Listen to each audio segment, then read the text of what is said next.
Sobat Maestro, sesaat lagi kita akan mendengarkan program Blog Airtime Kerinduan Segala Zaman bersama Advent Vision Media Ministry. Selamat mendengarkan. Yesus mau datang segera. Shalom para pendengar yang dikasihi Tuhan dimanapun Anda berada.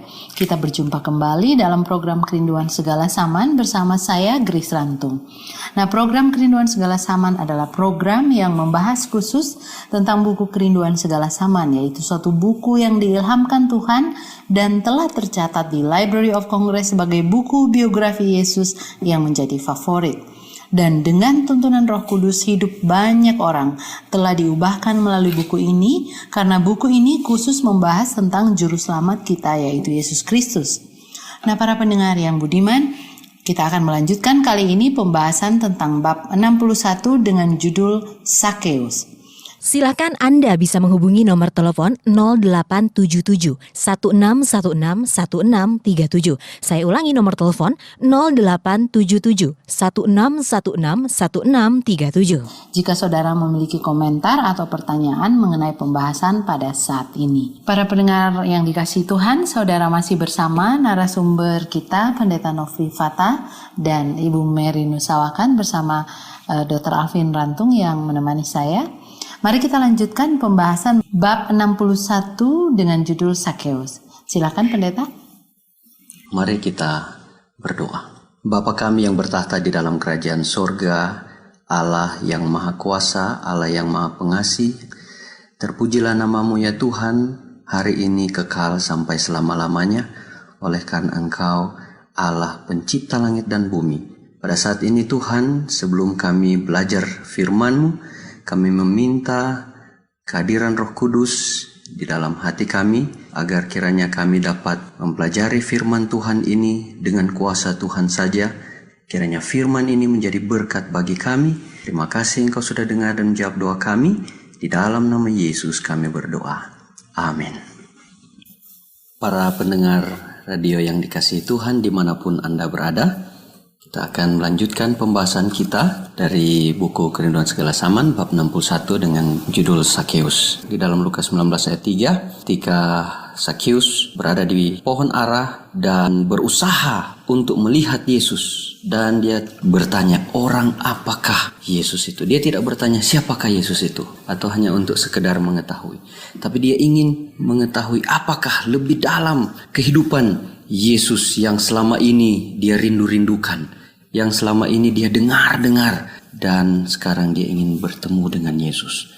Di tengah-tengah kerumunan imam-imam, rabi-rabi, dan suara orang yang begitu keras, karena begitu banyak orang yang sedang menyambut Yesus di kota Yeriko itu. Dan pada waktu Yesus datang mendekati pokok ara itu, saya percaya Yesus sengaja melewati pokok ara ini, pohon ara ini, karena dia tahu ada seorang yang berada di atas pohon ara, seorang yang besar di kota itu, yang dibenci oleh seorang sekampung dan dikenal oleh semua orang, sedang berada menanti, ingin melihat, berjumpa, bertemu dengan Yesus di sana. Yesus sangat mengetahui keadaan dan hati dari Sakeus. Dan pada waktu tiba di bawah pohon, Yesus berhenti dan Yesus memandang ke atas dengan mata yang membaca jiwa Sakeus. Yesus memanggil langsung nama Sakeus, dan begitu kaget Sakeus karena Yesus yang begitu sibuk melakukan pekerjaan yang tidak pernah bertemu dengan dia, sekarang memanggil nama dia langsung. Sungguh ajaib dan luar biasa Yesus kita.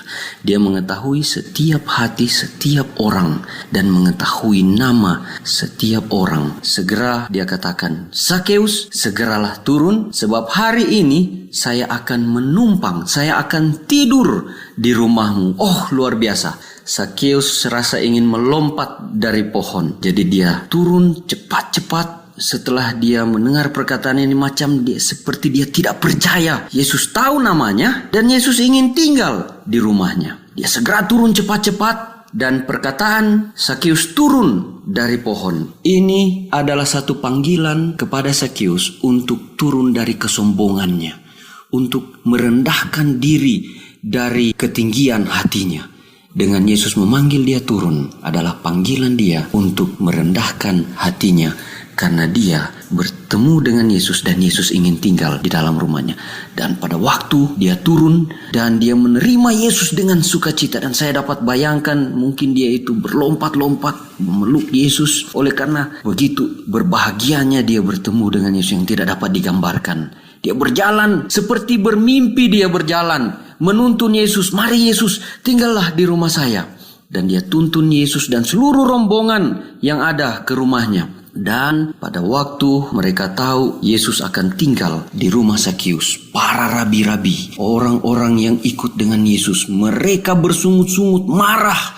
Dan mereka tidak puas kenapa Yesus harus tinggal di rumah Sakeus. Mereka mengejek bahkan kepada Yesus dan mengejek kepada Sakeus. Kenapa kamu Yesus ingin menumpang di rumah orang yang berdosa ini? Menghina Sakeus dan mengejek Yesus. Tetapi Sakeus dia sangat bergembira, dia sangat bersukacita, dan dia pada waktu itu dia sudah tidak tahu harus berkata apa-apa lagi oleh karena Yesus ini. Dia tidak peduli lagi dengan kata-kata orang itu. Ketika dia bertemu dengan Yesus, dia tidak dengar lagi apa yang orang katakan, karena dia hanya mau Yesus saja yang ada di dalam hatinya. Dia telah merendahkan diri kepada Yesus yang sebenarnya dia tidak layak. Dia telah melihat kasih kerendahan hati Yesus yang luar biasa kepada orang pemungut cukai yang paling dibenci, yang tidak layak. Tetapi Yesus mau datang kepadanya, merendahkan diri untuk tinggal. Dan ketika Yesus tinggal di rumah ini, seluruh kampung gempar karena Sakeus orang yang paling dibenci, dan Sakeus ini adalah orang yang dianggap jahat di mata masyarakat. Dan disitulah Yesus mau datang dan tinggal.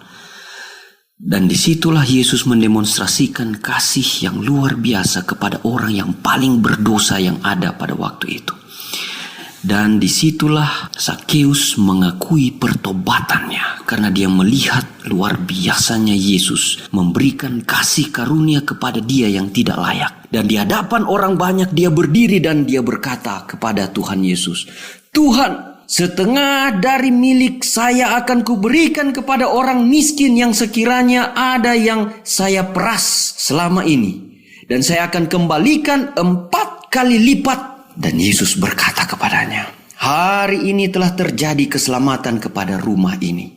Karena orang ini pun anak Abraham. Dan seisi rumah ini telah diberkati oleh Yesus karena pertobatan yang luar biasa." Dan bertobatnya Sakeus tidak diam-diam. Dia nyatakan kepada orang dan dia tunjukkan, dia buktikan dengan dia mengembalikan 4 kali lipat kepada orang yang pernah dia sakiti atau dia tipu. Dan di dalam Galati 3 ayat 7 berkata, "Jadi kamu lihat bahwa mereka yang hidup dari iman, mereka itulah anak-anak Abraham." Itulah yang Yesus katakan kepada Sakeus, karena orang ini pun anak Abraham. Karena Abraham melalui keturunannya telah dijanjikan akan diberkati dan akan memperoleh keselamatan. Dan pada waktu itu Sakeus memperoleh keselamatan. Kasih karunia Yesus Kristus ditunjukkan, didemonstrasikan kepada kehidupan Sakeus. Dan Yesus ingin mengangkat Sakeus supaya orang dapat melihat bagaimana Yesus sanggup menyelamatkan orang yang paling berdosa pun. Dan Yesus ingin Sakeus menyatakan pertobatannya, dan Yesus memberikan berkat kepada dia dan menunjukkan kepada semua orang bahwa Sakeus pun mendapatkan keselamatan pada waktu itu. Jadi ketika Sakeus menunjukkan pertobatannya, banyak orang tidak setuju. Banyak orang marah dan banyak orang mencibir apa yang telah Sakeus lakukan. Dan di sini kita melihat bagaimana manusia yang nampaknya tidak mungkin, yang bagi orang lain dia seorang yang kaya, seorang yang begitu sombong, yang mungkin tidak masuk akal kalau dia dapat selamatan. Tetapi disitulah Yesus menunjukkan bahwa yang tidak mungkin bagi manusia menjadi mungkin bagi apa? Bagi Tuhan. Amin. Inilah luar biasanya kasih karunia Yesus Kristus itu dapat menjangkau kepada siapa saja yang ingin menerima dia, yang ingin bertobat sejahat apapun. Yesus menerima dan mengampuni dosanya. Terima kasih Pendeta Nofri. Para pendengar yang dikasihi Tuhan, Pertobatan yang sejati dimulai dari hati yang bertobat dan akan terlihat dalam perbuatan. Kami berharap pendengar masih terus bergabung bersama kami dalam pembahasan bab ke-61 bagian kedua, dan jangan lupa jika ada komentar, pertanyaan, atau permohonan untuk kami doakan, silakan Anda bisa menghubungi nomor telepon 0877 1616 1637. Saya ulangi nomor telepon 0877 1616 1637. Baiklah Pendeta Nofri, Ibu Mary, dan Dr. Alvin, kita melanjutkan diskusi tentang Sakeus yang sangat menarik karena ini sangat realistis ya. Kita begitu mudah menghakimi orang-orang berdasarkan predikat yang ditaruh, anggapan umum ataupun masa lalunya ataupun yang kita dengar tentang dia. Tetapi betapa ajaibnya Yesus melewati kota Jericho untuk tinggal di rumah seorang yang ditolak oleh masyarakat. Dan tentu saja ada satu hal yang saya pikir mungkin juga diperhatikan oleh pendeta maupun Ibu Mary dan Dr. Alvin, bahwa Sakeus tidak berharap akan bertemu dengan Yesus. Dia hanya pengen melihat Yesus, karena bagaimanapun hatinya mau bertobat, sudah berubah, dan dia berusaha mau berubah, orang gak percaya-percaya, dia ditolak, berat sekali, dia mau bertobat ini kelihatannya, tapi perkataan Yesus menumbuhkan pengharapannya. Jadi yang dia mau lihat seperti yang pendeta kasih tahu ya, bacaan ayat 3 Lukas 19, seperti apakah, kayak gimana sih Yesus itu yang katanya dia menerima seluruh golongan masyarakat seperti saya.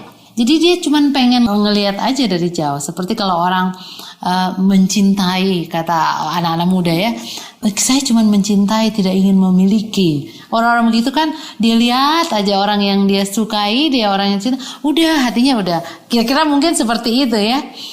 Dan apa yang Tuhan berikan, aduh tidak pernah mungkin bisa hampir terbelalak.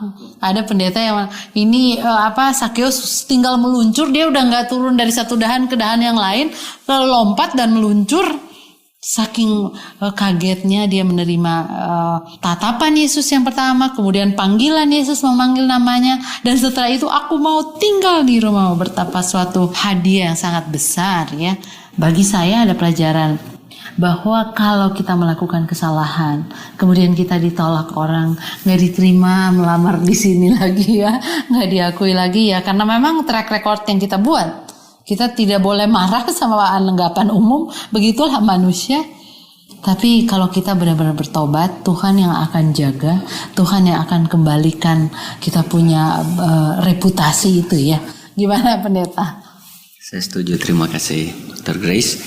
Jadi ketika seorang berbuat kesalahan yang sangat berat dan reputasinya hancur, kehidupannya mungkin tidak disukai oleh banyak orang karena dia sudah punya latar belakang yang buruk. Tetapi disinilah Yesus mengajarkan bahwa seburuk apapun orang itu, kalau dia mau bertobat, dan pertobatan itu harus dibuktikan, terima Yesus, dan dia menunjukkan perubahan itu dalam praktik kehidupannya. Karena Yesus ingin merubah reputasi seseorang sebagaimana Sakeus. Yesus ingin supaya seorang itu dapat menjadi seorang yang berharga, tidak saja hidup dalam dosa terus, tetapi dapat menjadi berkat di masyarakat, dapat berharga di mata masyarakat. Jadi ketika dia buktikan sebagaimana Sakeus, nyatakan itu dengan jelas, mendemonstrasikan pertobatannya, maka orang akan melihat bahwa orang ini telah bertobat. Dan pertobatan itu bukan usaha dia. Pertobatan itu oleh karena dia telah menerima Yesus Kristus sebagai juru selamat pribadi, dan dia ingin supaya hidupnya diubahkan. Jadi perubahan itu karena kuasa Roh Kudus melalui firman Tuhan yang dia percaya dan ingin bertemu dengan Yesus. Maka Yesus akan mengubahkan hidupnya dan orang lain akan melihat, dan Yesus akan berkati orang yang telah bertobat itu. Terima kasih. Terima kasih pendeta. Ibu Mary, silakan. Iya, saya mungkin melihat dari segi Tuhan Yesus. Ada satu kalimat di sini mengatakan bahwa kerinduan yang tidak diucapkan dari kepala pemungut cukai itu berbicara kepada Yesus. Dan hal ini sangat luar biasa. Kerinduan yang tidak diucapkan saja berbicara kepada Yesus.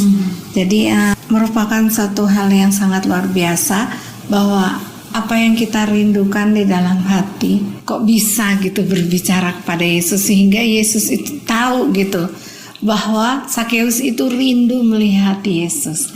Dan saya rasa ini untuk kita semua juga demikian ya.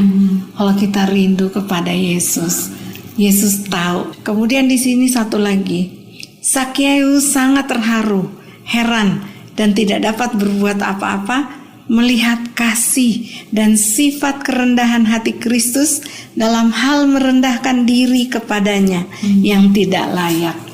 Jadi Sakeus merasa sangat tidak layak, sangat berdosa. Tapi kok Yesus yang berkuasa itu mau merendahkan dirinya, mau merendahkan hati untuk memanggil Sakeus dan menumpang di rumahnya. Juga menjadi contoh bagi kita semua mengenai sifat kerendahan hati ini ya. Mari kita berdoa sama Tuhan supaya kita dapat mempraktekkan teladan yang Yesus praktekkan ini. Merendahkan hati kita terhadap orang lain yang menurut kita manusia orang itu tidak layak. Iya. Ya. Terima kasih Bu Mary, silakan Dr. Alvin. Ya. Kalau saya juga tertarik dengan seperti apa yang Sakeus mau berjumpa dengan Yesus ini, kan dia berusaha untuk melihat wajah Yesus saja. Dia tidak bermaksud untuk mau bertemu ngobrol gitu ya. Tapi ketika dia mau melihat wajah Yesus, dia tidak bisa lihat karena ini orang-orang banyak ini yang badan-badan besar, sedangkan dia orang yang pendek. Mungkin saya juga aplikasikan badan-badan besar ini kalau kita pelajari ini adalah imam-imam, para penghulu, ya, orang-orang yang besar, orang-orang yang katanya beragama, pemimpin-pemimpin yang selalu membawakan firman Tuhan. Tapi mereka juga katanya di sini menghalangi, berusaha supaya Sakeus tidak melihat apa yang ada di depan mereka. Mungkin kita perlu koreksi diri juga. Seringkali kalau kita mengaku diri kita orang yang selalu belajar firman Tuhan, orang yang aktif di gereja, aktif dalam pelayanan, aktif penginjilan.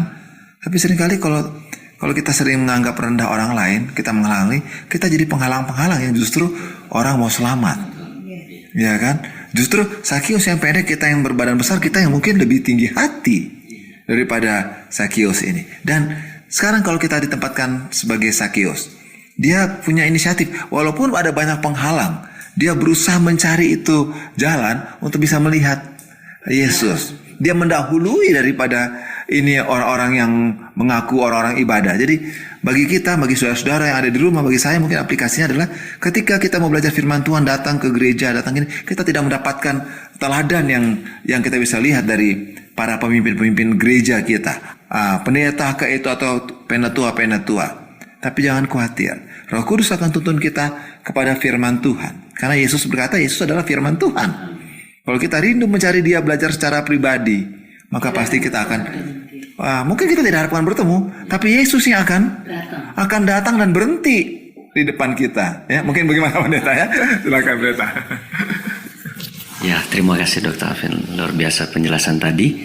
Karena sebagaimana ada ayat juga katakan bahwa kalau engkau mencari Tuhan, engkau akan menemukannya. Dan ketika Yesus tahu ada anak-anaknya yang sedang ingin mencari dia di dalam hati kecil, seperti tadi Bu Mary sudah katakan, sekalipun dia tidak berbicara hati itu, tapi Tuhan mengetahui.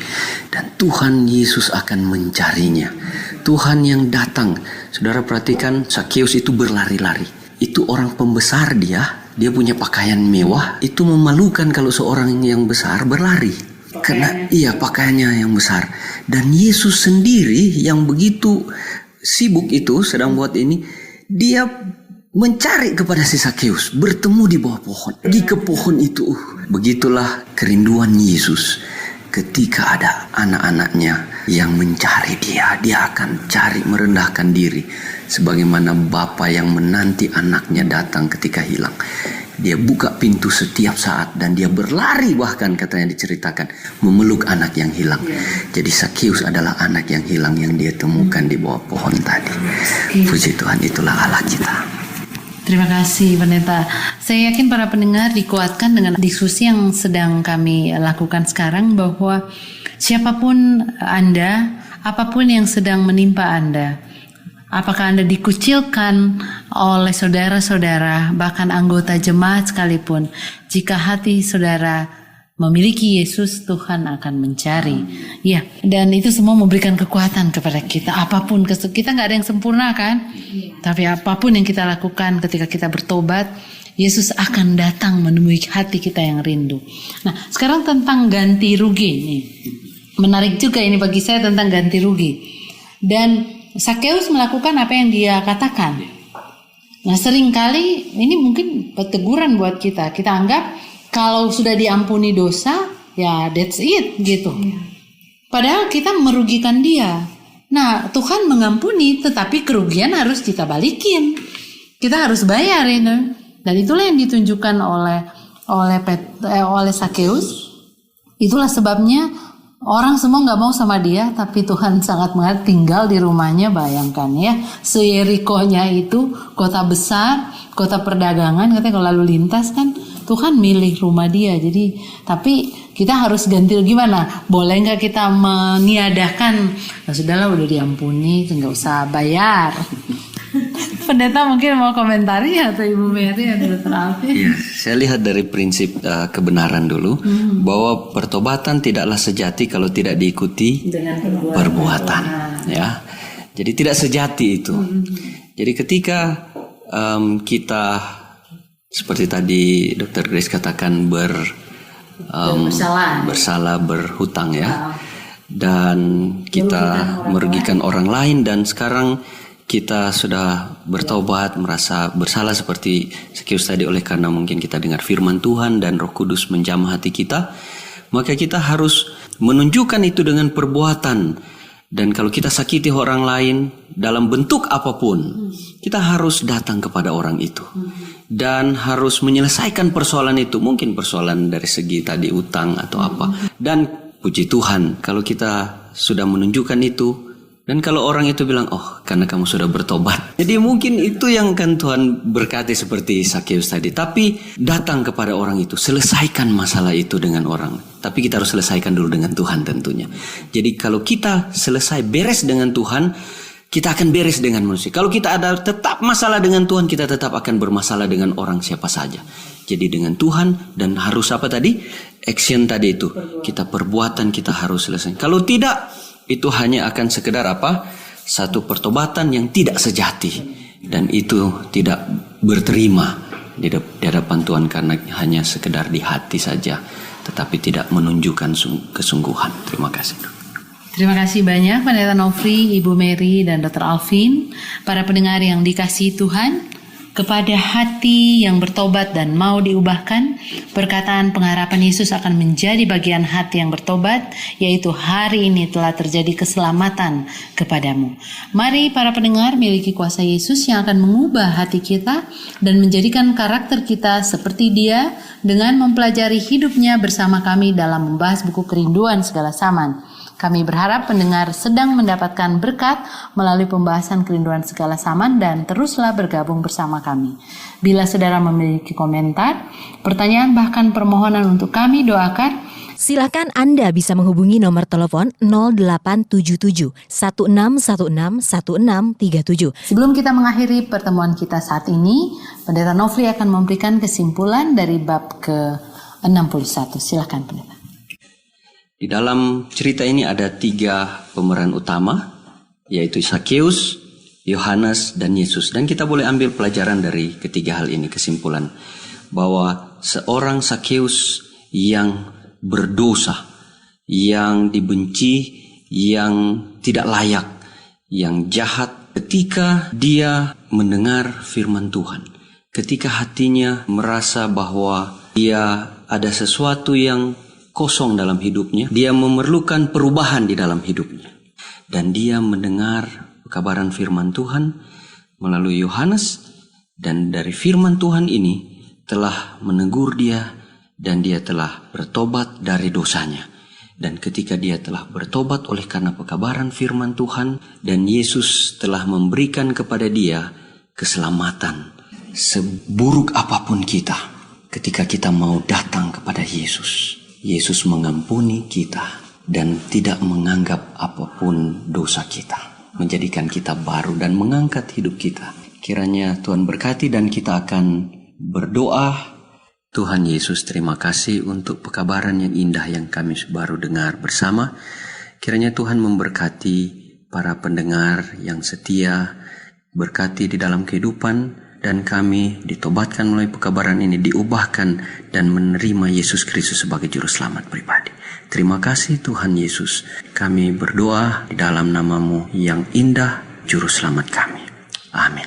Para pendengar yang dikasihi Tuhan, kami berdoa semoga berkat limpah dari Yesus telah menjadi bagian para pendengar sekalian, dan kami berharap untuk bertemu kembali pada pembahasan selanjutnya bab 62, Pesta di Rumah Simon. Kiranya Tuhan memberkati kita semua adalah doa dan harapan kami.